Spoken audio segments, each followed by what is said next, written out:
Hot Shots looks at a movie. Extract is the latest comedy written and directed by Mike Judge, who previously made the 1999 Office Space and created the TV series Beavis and Butt-Head and King of the Hill, and so you know that you're in for a treatment of one poor schlub swimming against a sea of dumb guys and gals. Rudyard Kipling wrote about keeping your head when all about you are losing theirs. Well, Jason Bateman does an excellent job as Joel, who's trying desperately to keep his head while everyone around him is losing theirs, and some are even being stolen.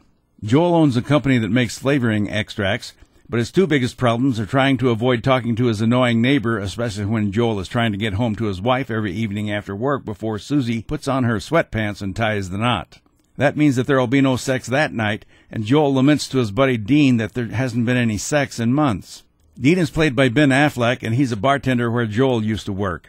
Dean calls himself an entrepreneur, spiritualist, healer, but mostly he dispenses advice and pharmaceutical drugs. When Joel tells Dean about his problem with Suzie and that a new hot-looking temp he hired seemed to be coming on to him, Dean advises, you hire a gigolo to cheat on your wife.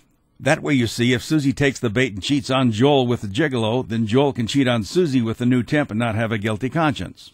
To his credit, Joel resists the advice, but when Dean gives Joel a pill to calm him down, he gets his pills mixed up and gives Joel a horse tranquilizer instead. So without thinking clearly, Joel takes Dean's bad advice, hires a dumb kid that Dean knows to pretend to clean Joel's swimming pool, and even agrees to pay Dean 10%. Meanwhile, a freak and very funny accident at work causes an employee to lose a testicle.